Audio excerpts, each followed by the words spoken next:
Anybody know who Jack Dorsey is? Yeah, Twitter owner of Twitter. Who just resigned. Yeah, he did. Has anybody heard of this? Anybody know how? And there's a new Indian CEO, right? Oh, cool. They're taking over. Isn't the CEO of Alphabet Indian as well? Yeah, honestly, Indian people in general are like running the tech space. Yeah, how do you go from call center to CEO? I don't understand that. They work hard, bro. That's their ladder. It's just one step to the next. No, it's cab driver, call center, and then CEO. No, I think it's engineer and then CEO.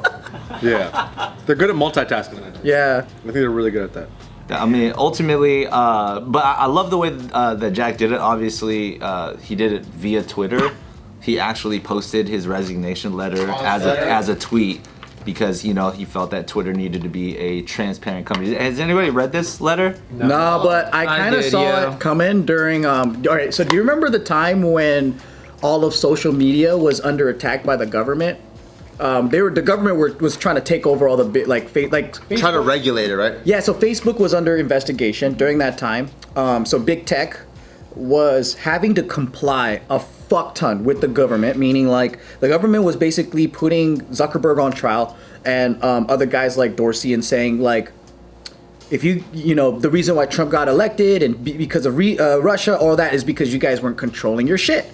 And so if you don't control your shit, we're gonna come in and take it because you're not responsible with what you're doing.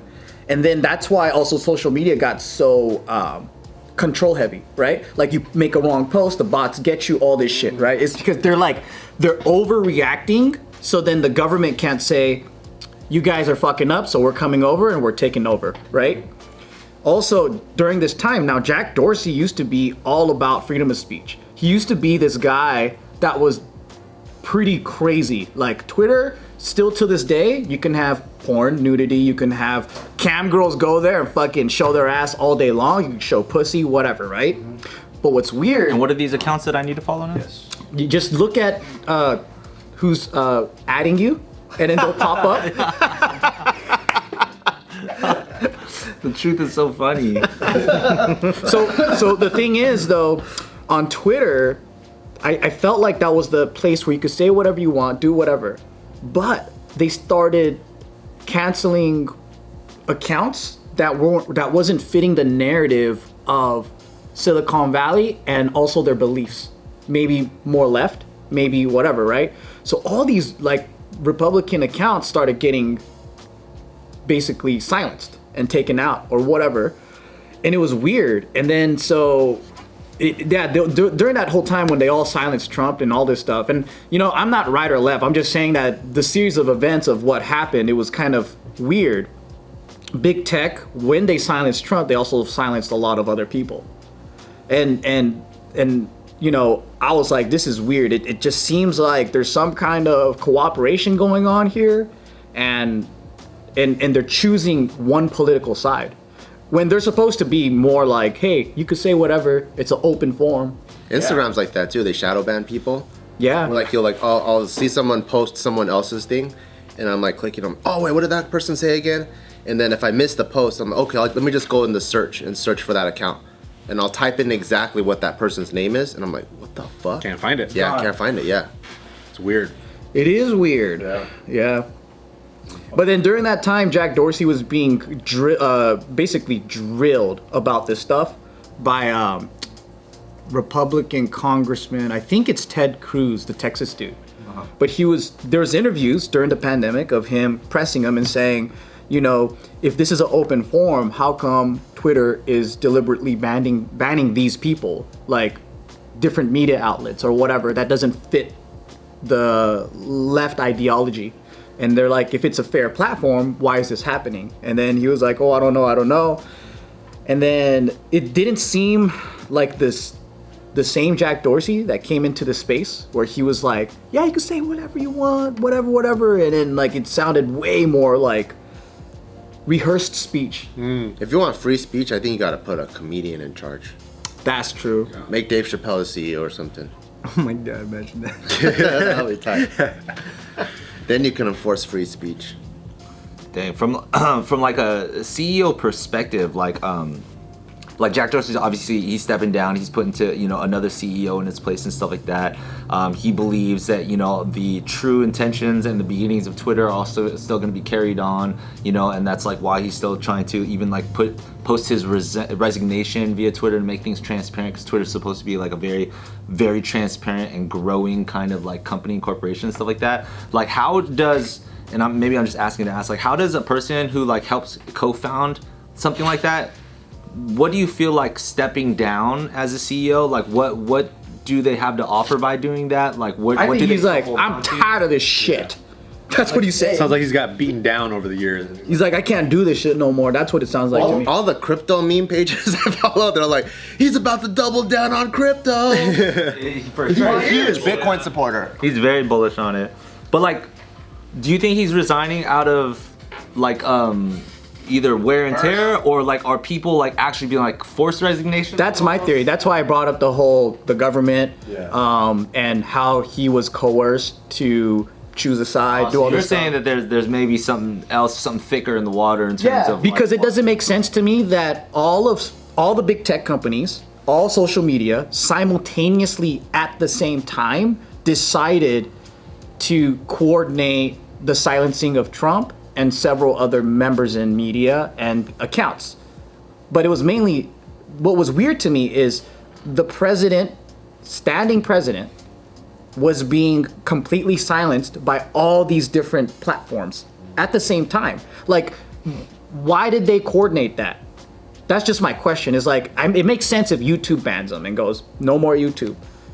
And then like, or Facebook goes, yeah, you can't talk on Facebook. But they didn't let them have any access to social media at the same time. Not just Trump too, like the hydrochloroquine, when that was like a, you know what I'm talking about? That what Hydrochloroquine, for those of you that are paying attention. Yeah. Like when that was, I like how he says when it. that was a new like option across the board. You post about it, done. Yeah. And then ivermectin, you post about it, done. Across the board. It's just there's so many synchronized things, which is crazy. There's a new one too. It's a supplement called NAC, I think that's the abbreviation or something. So it's the 666 meme. Yeah. Yeah, that's it. Yeah, I heard that. The most There's a educational government- show here, by the way.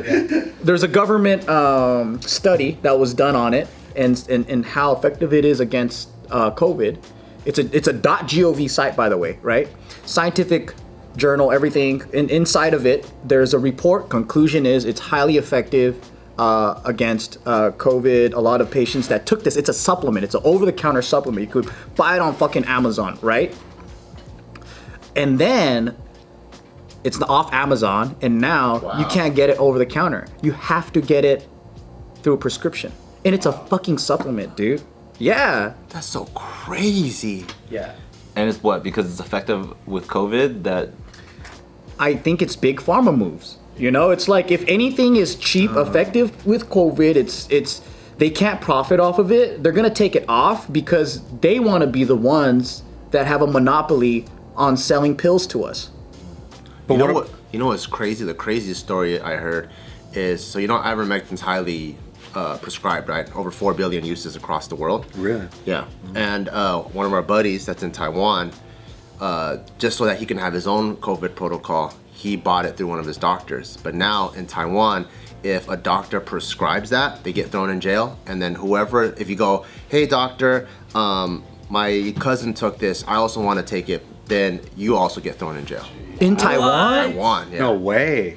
God, that's crazy. Yeah. Yeah, money's killer. Like like Cuba, they allegedly have a cure for lung cancer.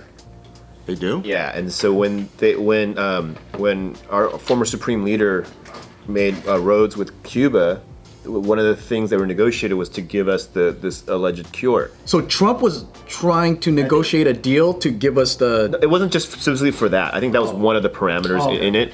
Trump's just trying to cure lung cancer. Yeah, I think Trump just wanted cigars, but that's just my opinion. So the doctors here were like, well, their statement was very skeptical. We got to see. And so my cynical side was like, they want to see what they can implement so they could put their fingertips in it, so or fingerprints in it, so they can make money. Yeah, upcharging. Because if it's free for everyone and all the doctors can do it, then how are they gonna make money? Yeah. No, but if they put their fingerprints in it, then they can say, oh, well, we've made it better. Yeah. So we're gonna charge X amount. product. Yeah, it's our The product. patent of it. Yeah, like my conspiracy theory is when you look at food, the nutritional, like what's inside, and there's stuff that we can't pronounce, we don't know what it is. This is what I think. It's like if I have a cracker, and then Joe has the patent for ribonucleo, blah blah blah blah blah, whatever, and he's, hey dude, can you do me a favor and put it in your cracker, and then I'll give you X amount of dollars. Like, well, what does it do? It does nothing. It doesn't taste like anything, but we'll just put it in there. So I'll buy it, and then he'll give me a kickback. And that's my conspiracy theory on why things have so many ingredients. Yeah. If you look at pills, someone's gonna have a patent for some chemical. Like, hey, just throw that in there, bro. Come on, just do me a favor. Like, I'll give you like a couple $1 million. Yeah. And then like, why wouldn't you do that? Like, you sure like nothing's gonna harm it? Oh, it'll be fine. Don't worry about it. And that's how these white people, or wealthy people, they stay wealthy because they're always piggybacking off each other, and they just, that's how they do it. That is the game. And you know what sucks is like traditional media won't talk about this, right?